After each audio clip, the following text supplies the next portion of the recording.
श्री स्वामी समर्थ अनंत कोटी ब्रह्मांड नायक राजाधिराज योगीराज परब्रह्म श्री स्वामी समर्थ महाराजांना कोटी कोटी प्रणाम। तसंच माझी व्हिडिओ जे सेवेकरी बघतायत त्यांना श्री स्वामी समर्थ। बघा मंडळी, आजच्या व्हिडिओमध्ये आपण नाथांची सेवा कशी करायची, नाथांची सेवा कशी करायची, नाथांची पूजा पाठ कशी करायचं।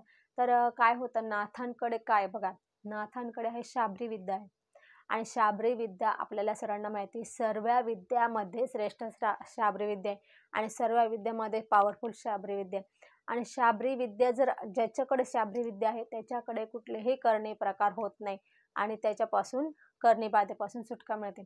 तर आपल्याला सर्वांना माहिती आहे की बऱ्याच ठिकाणी हे करणीबाधेचे प्रकार खूप चालतात। आता आम्हाला येतात काही जणांचे खूप आम्ही बघितलेले आहेत ते करणीबाधेचा प्रकार। म्हणून मला असं वाटलं, आज पण एक प्रश्न आला होता करणीबाधेचा, तर म्हणून मला वाटलं की त्यांना मी तर सांगितली सेवा, परंतु मला असं वाटलं त्यांच्याबरोबर इतरांना पण सेवा माहिती असायला हवी, कारण की करणीबाधेवर काय उपाय करावा मागच्या आता व्हिडिओत बघितलं आपण, तर आता सुद्धा बघणार आहे की करणीबाधा असेल, कुठली पण बाधा असेल, कुठली बाधा असेल, शारीरिक बाधा असेल, करणीबाधा असेल, त्यानंतर आपल्याला पिशाच्य बाधा असेल, भूत बाधा असेल, प्रेत बाधा असेल, कुठलीही बाधा असेल त्याच्यावर एकच उपाय, रामबाण उपाय आहे, तो नवनाथांची विद्या, शाबरी विद्या। तर हा ग्रंथ आपण नवनाथांचा आपल्याला माहिती आहे, मागच्या व्हिडिओमध्ये एक व्हिडिओ टाकलेली आपण त्याचं पारायण कसं करायचं हे टाकलेलं आहे आपण ह्या ग्रंथाचं। आपल्याला जर मोठा ग्रंथ वाचायला जमत नसेल तर याचं पारायण कसं करायचं हे टाकलेलं आहे। आजच्या व्हिडिओमध्ये आपण सुद्धा तेच सांगणार आहे, आजच्या व्हिडिओमध्ये हे सांगणार आहे की हे पारायण आपण कशासाठी करायचं, आजच्या व्हिडिओमध्ये कशासाठी करायचं हे। तर आपण बघा, बरेच जणांनी प्रश्न उत्तर केले की आपण त्याला नवनाथांचे या 900 ओवींचे 36 पाठ सांगतो। तसा मोठा जो ग्रंथ आहे त्याचे आपल्याला 11 किंवा 9 पाठ करायचे असतात। तर आता ते 7 दिवसात करायचे किंवा 9 दिवसात करायचे, कारण की तो ग्रंथ खूप मोठा आहे, 40 अध्याय आहे आणि मोठे अध्याय, त्यामुळे त्याला वाचायला वेळ लागतो आणि आजकाल धावपळीच्या युगामध्ये तेवढा वेळ कोणाकडे नाही आहे 7 दिवस, 9 दिवस, 10 दिवस, कारण की 7 दिवसाच्या वाचनाचं पारायणाचं सांगत आपल्याला 8व्या दिवशी करावी लागते, 9 दिवसाच्या पारायणाची सांगत 10व्या दिवशी करावी लागते, म्हणजे 10 दिवस आजकाल कोणाकडे नाही आहे। तर म्हणून आपल्याला हे नवनाथांचा जो छोटा ग्रंथ आहे हा आपला 1.5 तासात वाचून होतो, ह्या ग्रंथाचं आपल्याला पठण करायचं आहे। तर ह्या ग्रंथाचं पठण करायचं आहे आणि हा ग्रंथ आपण अगदी म्हणजे काहीच नाही, फक्त पठण करताना आपल्याला जर आपण पाठ करायचे त्याचे कुठल्याही बाधेसाठी आपल्याला वाटतंय, आपल्याला जाणवले, साधं जरी जाणवते आपल्याला की आपलं डोकं जड पडतं, आपल्याला कोणी काही करतंय का, काय होतंय का, हे होतंय का, ते होतंय का, असं आपल्याला जाणवतं का, आपल्याला लगेच जाणवतं की काही प्रकार आहे का, तर त्याच्यासाठी आपण काही करायचं, काही इकडे तिकडे जायची गरज नाही। महाराजांनी, माऊलींनी सगळं आपल्याला अवेलेबल करून दिलेले, उपलब्ध करून दिलेले।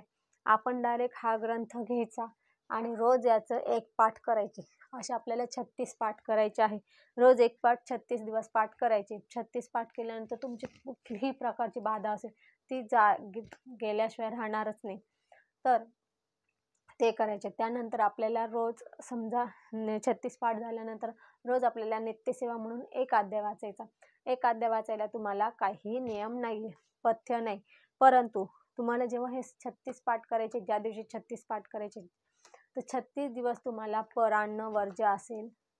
त्यानंतर आपल्याला बघायचं, ब्रह्मचर्य पाळावे लागतात, नवनाथांना ब्रह्मचर्य पाळावं लागतं नवनाथांचे ग्रंथ करायचं असलं तर, वाचन करायचं असलं तर। आणि वाचन काळामध्ये आपल्याला वेणी म्हणजेच आडी नसावी, मग आपल्याला वेणी नसायला लागते। तुम्ही वेणीचे बघा आडी येते, अशी वेणीची आडी येते, त्यानंतर रबर बांधलं का ते पण आडी येते।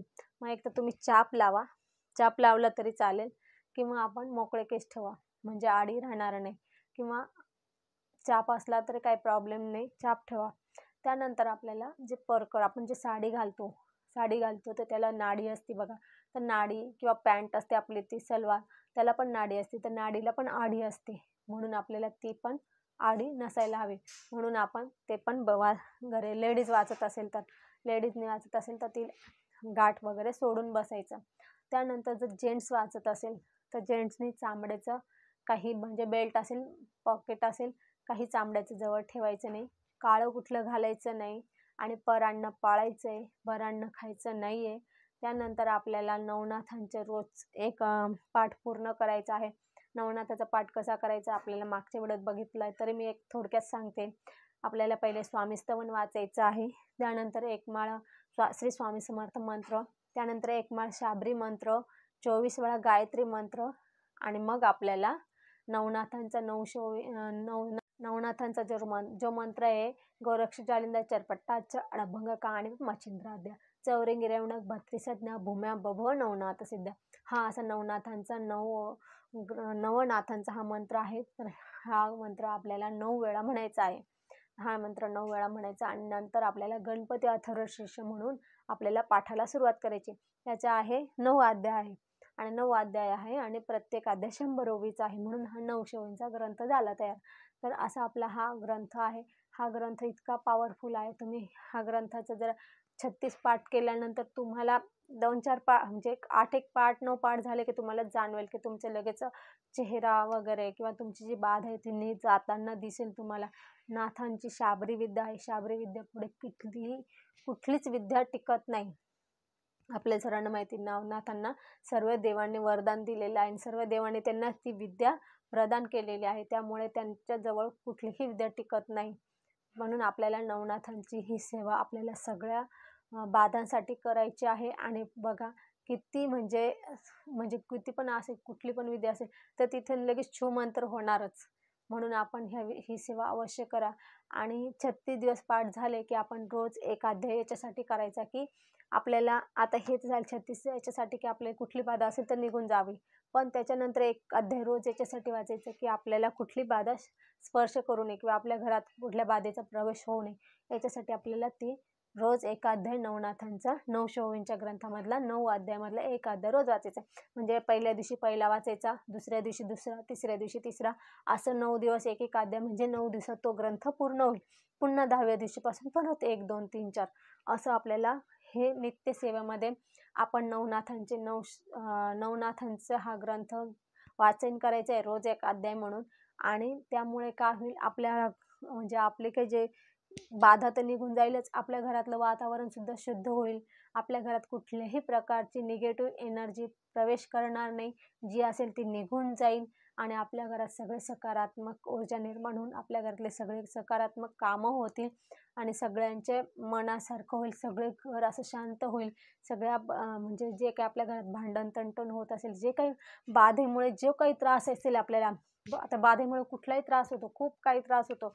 आता मी घरात असल्यामुळे मी एवढं सगळं सांगू शकत नाही, पण कसं असतं आपल्याला सर्वांना माहिती की आपल्याला बाधेचा किती त्रास होतो, कसला त्रास होतो. कारण की घरामध्ये त्या बाधेचं नाव काढणं सुद्धा आपल्या घराला दोष लागतो, त्यामुळे आपल्याला ते नाव पण काढता येत नाही. पण आपल्याला सर्वांना माहिती आहे की कुठली बाधा असते आणि किती असते.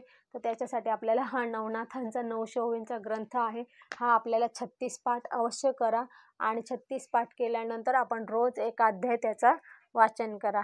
असं ह्या ग्रंथाचा आपण अवश्य सेवा करा आणि आपण सगळ्या बाधेपासून मुक्ती घ्या. असं झालेली सेवा महाराजांच्या चरणी अर्पण करू. आपल्याला जर माझी व्हिडिओ आवडली असेल तर लाईक शेअर कमेंट करा. माझ्या चॅनलला सबस्क्राईब करा. श्री स्वामी समर्थ.